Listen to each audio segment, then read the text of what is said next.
وبرکاتہ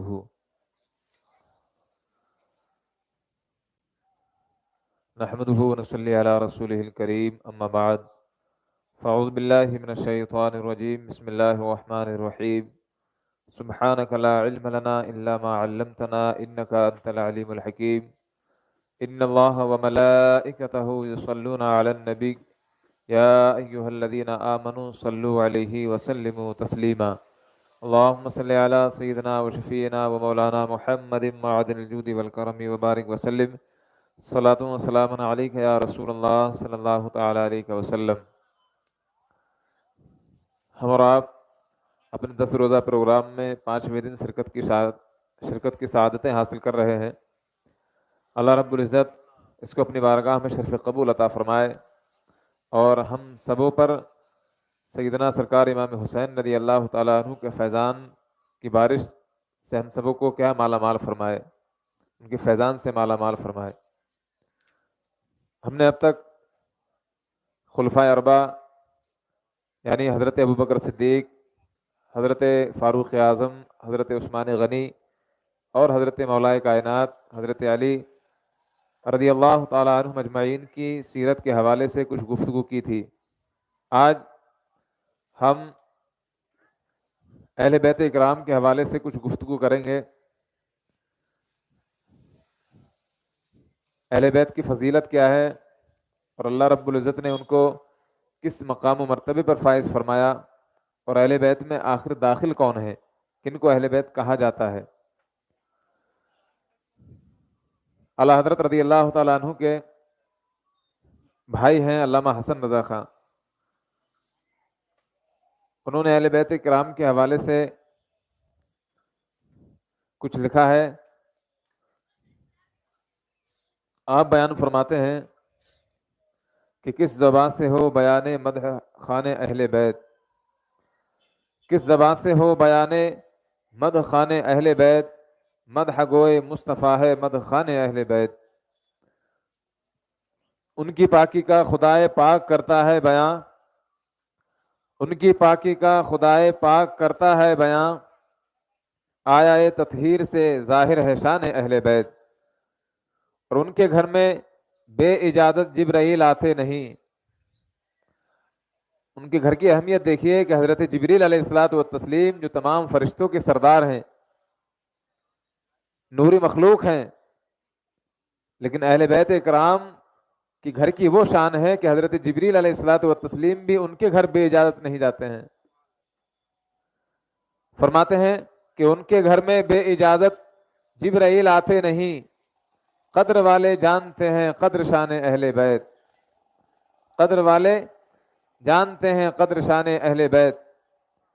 اور رزم کا میدان بنا ہے جلوہ گاہ حسن و عشق، کربلا میں ہو رہا ہے امتحان اہل بیت، کربلا میں ہو رہا ہے امتحان اہل بیت۔ اور پھول زخموں کے کھلائے ہیں ہوائے دوست نے، پھول زخموں کے کھلائے ہیں ہوائے دوست نے، خون سے سینچا گیا ہے گلستان اہل بیت، خون سے سینچا گیا ہے گلستان اہل بیت۔ اور حوریں کرتی ہیں عروسان شہادت کا سنگار، حوریں کرتی ہیں عروسان شہادت کا سنگار، خوبرو دولہا بنا ہے ہر جوان اہل بیت، خوبرو دولہا بنا ہے ہر جوان اہل بیت۔ اور کس شقی کی ہے حکومت ہائے کیا اندھیر ہے، کس شقی کی ہے حکومت ہائے کیا اندھیر ہے، دن دہاڑے لٹ رہا ہے کاروان اہل بیت، دن دہاڑے لٹ رہا ہے کاروان اہل بیت۔ اور آگے آپ فرماتے ہیں کہ فاطمہ کے لاڈلے کا آخری دیدار ہے، فاطمہ کے لاڈلے کا آخری دیدار ہے، حشر کا ہنگامہ برپا ہے میان اہل بیت، حشر کا ہنگامہ برپا ہے میان اہل بیت۔ اور وقت رخصت کہہ رہا ہے خاک میں ملتا سہاگ، لو سلام آخری، لو سلام آخری اے بے وگان اہل بیت۔ اور گھر لٹانا سر کٹانا کوئی تجھ سے سیکھ لے، گھر لٹانا سر کٹانا کوئی تجھ سے سیکھ لے، جان عالم ہو فدا اے خاندان اہل بیت، جان عالم ہو فدا اے خاندان اہل بیت، اور مکتب بڑا خوبی ارشاد فرماتے ہیں آپ کہ بے ادب گستاخ فرقے کو سنا دے اے حسن، بے ادب گستاخ فرقے کو سنا دے اے حسن، یوں کہا کرتے ہیں سنی داستان اہل بیت، یوں کہا کرتے ہیں سنی داستان اہل بیت۔ عزیزان محترم، اہل بیت اکرام رضوان اللہ تعالی علیہ مجمعین کا بہت ہی افضل و اعلیٰ مقام و مرتبہ ہے۔ اللہ رب العزت نے اہل بیت اکرام کو بہت ساری نعمتوں سے، بہت ساری فضیلتوں سے ہمکنار فرمایا، سرفراز فرمایا، اور ایسی ساری فضیلتیں کہ جو کسی اور کو اللہ رب العزت نے ان فضیلتوں سے نہیں نوازا۔ لی خمسۃ اطفی بہا حر الوباء الحاطمہ المصطفیٰ والمرتضی وابناہما والفاطمہ، یہی ہیں اہل بیت، المصطفیٰ والمرتضی وابناہما والفاطمہ۔ اللہ رب العزت نے قرآن مجید میں ایک آیت کریمہ نازل فرمائی۔ اللہ رب العزت ارشاد فرماتا ہے کہ انما یرید اللہ لیذھب عنکم الرجس اہل البیت ویطہرکم تطہیرا، جس کا ترجمہ یہ ہے کہ اے اہل بیت، یعنی اے نبی کے گھر والوں، اللہ تعالیٰ تو یہی چاہتا ہے کہ تم سے ہر ناپاکی کو دور فرما دے اور تمہیں پاک کر کے خوب ستھرا کر دے۔ اللہ رب العزت سرکار صلی اللہ تعالی علیہ وسلم کے جو اہل بیت اکرام ہیں ان کی شان اس آیت کریمہ میں بیان فرما رہا ہے کہ اللہ رب العزت نبی کریم صلی اللہ تعالی علیہ وسلم کے گھر والوں یعنی اہل بیت اکرام کو ہر ناپاکی سے بالکل پاک و صاف فرمانا چاہتا ہے۔ اس آیت کریمہ میں سرکار صلی اللہ تعالی علیہ وسلم کے اہل بیت اکرام کی عظمت و فضیلت اور ان کے درجات و مراتب کا واضح طور پر بیان ہے۔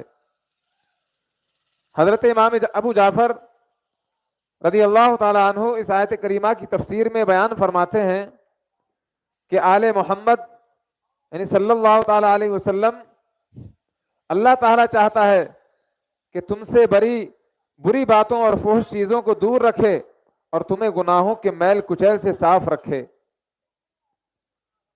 اور حضرت سعید بن قتادہ رضی اللہ تعالیٰ عنہ بیان فرماتے ہیں کہ اس آیت کریمہ سے اہل بیت مراد ہیں جنہیں اللہ تعالیٰ نے ہر برائی سے پاک رکھا، جنہیں اللہ تعالیٰ نے ہر گندگائی سے دور رکھا اور ان کو اللہ رب العزت نے مخصوص رحمت سے نوازا۔ حضرت علامہ ابن عطیہ رحمۃ اللہ تعالیٰ علیہ فرماتے ہیں کہ آیت مبارکہ میں جو رجس کا لفظ ہے وہ گناہ، عذاب اور نجاستوں اور نقائص کے معانی پر بولا جاتا ہے، تو اللہ رب العزت نے یہ ساری چیزیں اپنے پیارے نبی صلی اللہ تعالیٰ علیہ وسلم کے اہل بیت سے دور فرما دیں۔ یعنی نبی کریم صلی اللہ تعالیٰ علیہ وسلم کے جو اہل بیت اکرام ہیں، نہ وہ گناہ ان سے صادر ہو سکتا ہے، نہ ان سے کیا وہ نجاست میں مبتلا ہو سکتے ہیں، اور نہ ہی ان سے کوئی کمی ہو سکتی ہے۔ تو اللہ رب العزت نے ان کو خطاؤں سے محفوظ رکھا ہے، اللہ رب العزت نے ان کو عیبوں سے محفوظ رکھا ہے۔ تو اس آیت کریمہ میں اہل بیت سے کون لوگ مراد ہیں؟ جو آیت کریمہ اللہ رب العزت نے نازل فرمائی، اس آیت کریمہ سے آخر مراد کون لوگ ہیں؟ اہل بیت میں شامل کون کون ہے؟ تو اس میں علماء کا اختلاف ہے۔ بعض علماء کہتے ہیں کہ اہل بیت میں امہات المومنین داخل ہیں، بعض علماء فقہاء فرماتے ہیں کہ اہل بیت میں یہ 5 حضرات داخل ہیں، لی خمسۃ نطفی بہا حر الوباء الحاطمہ المصطفیٰ والمرتضی وابناہما والفاطمہ، یعنی المصطفیٰ سرکار صلی اللہ تعالیٰ علیہ وسلم، المرتضی حضرت علی کرم اللہ تعالیٰ وجہ الکریم، وابناہما یعنی حضرت امام حسن اور حضرت امام حسین رضی اللہ تعالیٰ عنہما، اور 5ویں حضرت فاطمہ الزہرا رضی اللہ تعالیٰ عنہا۔ 5 لوگ یہ جو پنجتن پاک جن کو ہم اور آپ کہتے ہیں، پنجتن پاک ہی کو اہل بیت کہا جاتا ہے، پنجتن پاک کو ہی اہل بیت اکرام کہا جاتا ہے۔ تو اس آیت کریمہ میں کون لوگ مراد ہیں؟ اس کے بارے میں مفسرین اکرام کا بہت اختلاف ہے۔ امام بغوی تفسیر خازن میں اور بہت سارے حضرات نے کیا ہے، مفسرین اکرام کے مطابق ایک جماعت جن میں صحابی رسول حضرت ابو سعید خدری رضی اللہ تعالیٰ عنہ اور تابعین میں سے حضرت امام مجاہد اور حضرت قتادہ رضی اللہ تعالیٰ عنہم ہیں، اس طرف ان لوگوں نے کہا ہے کہ اہل بیت سے مراد اہل ابا یعنی سرکار صلی اللہ تعالیٰ علیہ وسلم، حضرت علی، حضرت فاطمہ، حضرت امام حسن اور حضرت امام حسین رضی اللہ تعالیٰ عنہم اجمعین ہیں۔ اور بعض لوگوں نے وہ کہا جو بھی میں نے بتایا، بعض لوگ کہتے ہیں کہ اہل بیت میں کیا ہے، امہات المومنین داخل ہیں، اہل بیت میں امہات المومنین داخل ہیں۔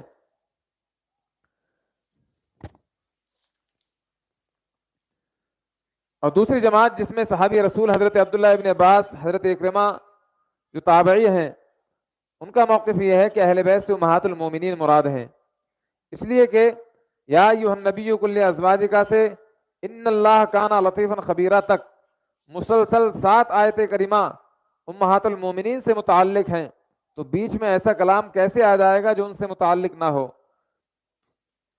تو جن علماء اکرام نے یہ کہا کہ اہل بیت میں یہ 5 حضرات داخل ہیں، سرکار صلی اللہ تعالیٰ علیہ وسلم، حضرت علی، حضرت فاطمہ اور حضرت امام حسن اور حسین، تو ان کے اپنے دلائل ہیں۔ جو یہ کہتے ہیں کہ سرکار صلی اللہ تعالیٰ علیہ وسلم کی امہات المومنین، سرکار صلی اللہ تعالیٰ علیہ وسلم کی جو ازواج مطہرات ہیں یعنی ہماری امہات المومنین، وہ کیا ہے، اہل بیت اکرام میں داخل ہیں، تو ان کے اپنے دلائل ہیں۔ تو جو لوگ اہل بیت سے پنجتن پاک مراد لیتے ہیں، وہ اپنے دعوے کی دلیل میں یہ بھی پیش کرتے ہیں کہ حسن اور صحیح طریقوں سے یہ مروی ہے کہ حضرت انس رضی اللہ تعالیٰ عنہ فرماتے ہیں کہ رسول کریم صلی اللہ تعالیٰ علیہ وسلم اس آیت مبارکہ کے نازل ہونے کے بعد جب بھی فجر کی نماز کے لیے تشریف لے جاتے تو حضرت فاطمہ الزہرا رضی اللہ تعالیٰ عنہ کے مکان کے پاس سے جب آپ کا گزر ہوتا تھا تو آپ فرماتے کہ الصلاۃ اہل البیت، اے اہل بیت نماز پڑھو، اے اہل بیت نماز پڑھو۔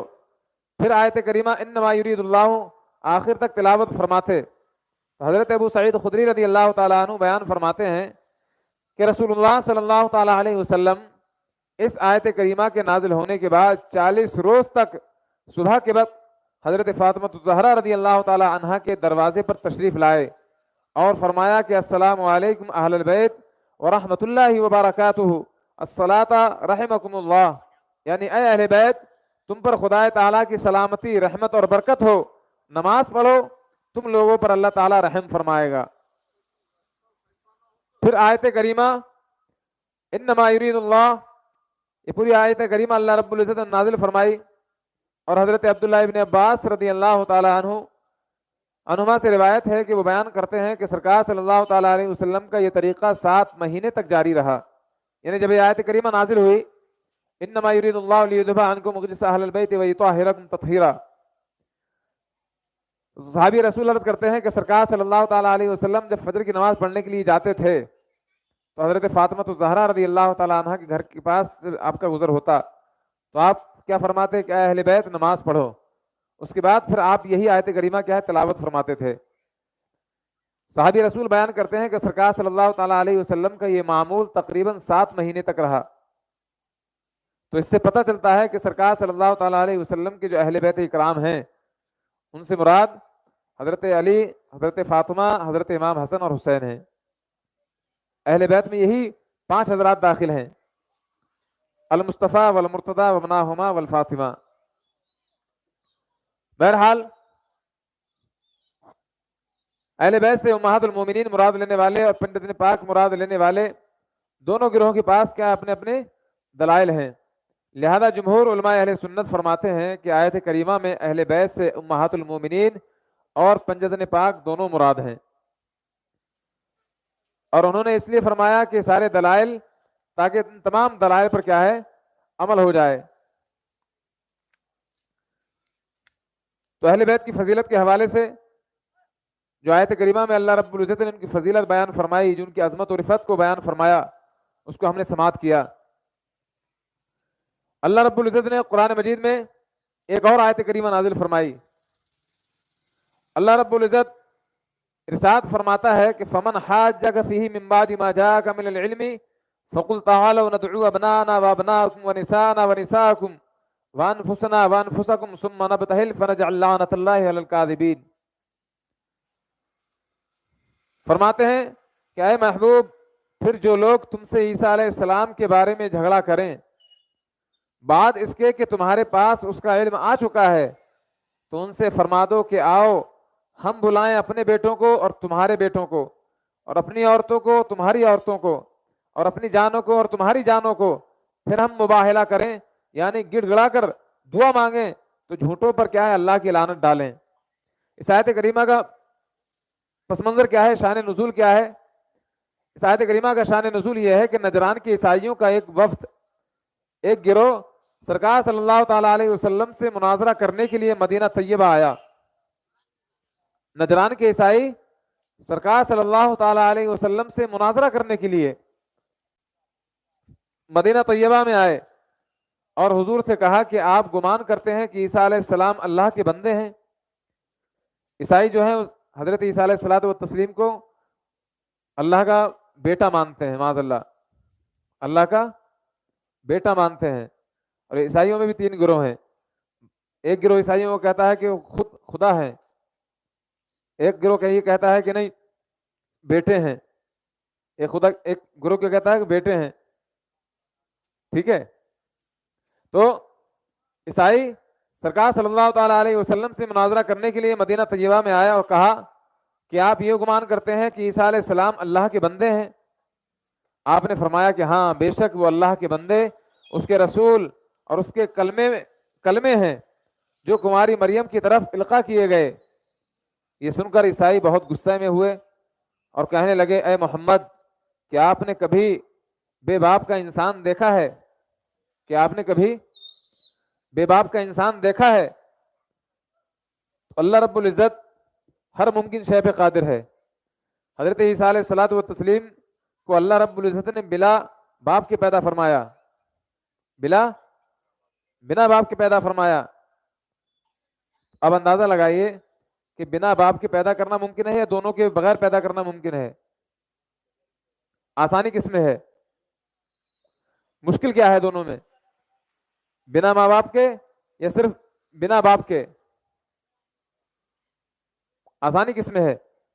آسانی اس میں ہے نا، بنا باپ والے میں۔ اور یہ بہت مشکل کام ہے جو بنا ماں باپ کے ہو۔ بنا ماں باپ کے کیسے کون پیدا ہو سکتا ہے؟ بنا باپ کے اگر ہو سکتا ہے، کوئی صورت نکل سکتی ہے بنا باپ کے پیدا ہو جائے، لیکن بنا ماں باپ کے کیسے پیدا ہو سکتا ہے؟ لیکن اللہ رب العزت نے جب حضرت آدم علیہ السلام کو پیدا فرمایا تو حضرت آدم علیہ السلام کو تو بنا ماں باپ کے پیدا فرمایا ہے۔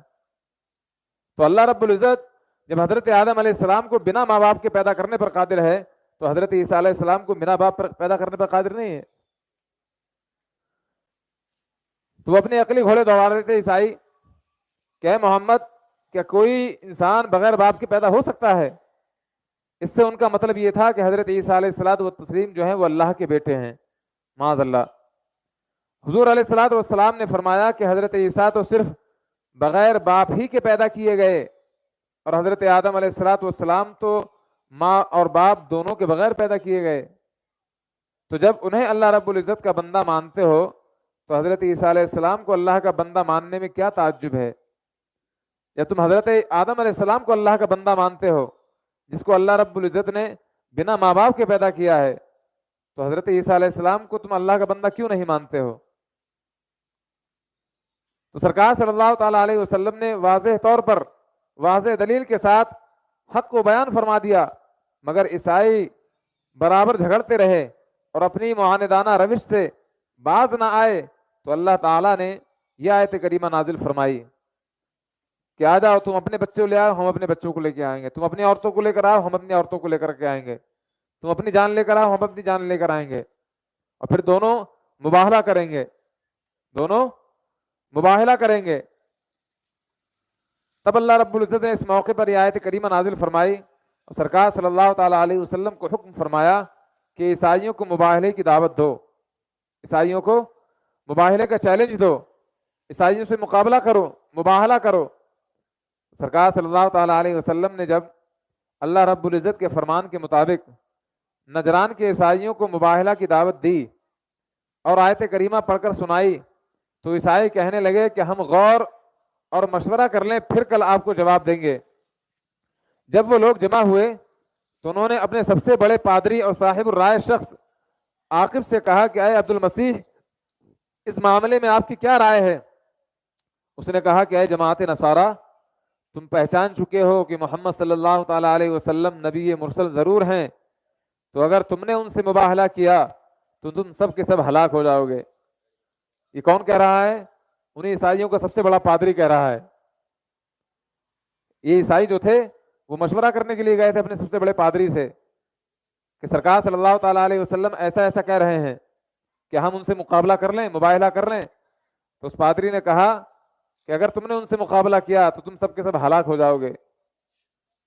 اب اگر عیسائیت پر قائم رہنا چاہتے ہو تو انہیں چھوڑ دو اور گھر لوٹ جاؤ۔ یہ مشورہ کرنے کے بعد عیسائی سرکار صلی اللہ تعالیٰ علیہ وسلم کی خدمت میں حاضر ہوئے تو انہوں نے دیکھا کہ حضور کی گود میں حضرت امام حسین تشریف فرما ہے۔ حضور کی گود میں حضرت امام حسین رضی اللہ تعالیٰ عنہ تشریف فرما ہے، اور دست مبارک میں حضرت امام حسن کا ہاتھ ہے، اور حضرت علی اور حضرت فاطمہ الزہرا رضی اللہ تعالیٰ عنہما حضور کے پیچھے ہیں۔ اور سرکار صلی اللہ تعالیٰ علیہ وسلم ان لوگوں سے فرما رہے ہیں کہ جب میں دعا کروں تو تم سب آمین کہنا۔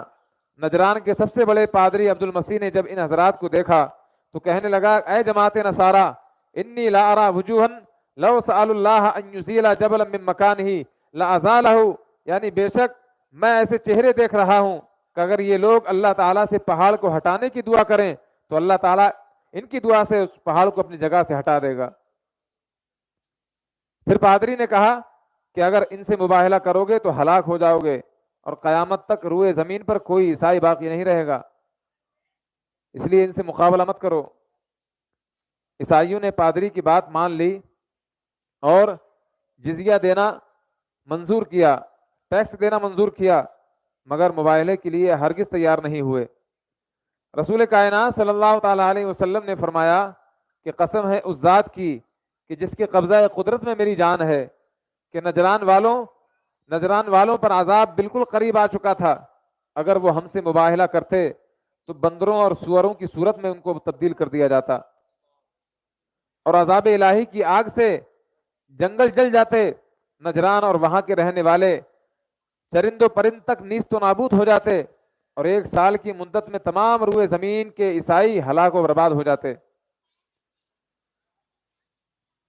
تو عزیزان محترم، غور کیجئے کہ فرمان خداوندی کے مطابق عیسائیوں سے یہ طے ہوا تھا کہ اپنے بیٹوں کو لے کر کے نکلو، اور ہم اپنے بیٹوں کو، تم اپنی عورتوں کو لے کر کے میدان میں آؤ، ہم اپنی عورتوں کو میدان میں لے کر کے آتے ہیں، اور تم خود بھی آؤ اور ہم بھی آتے ہیں۔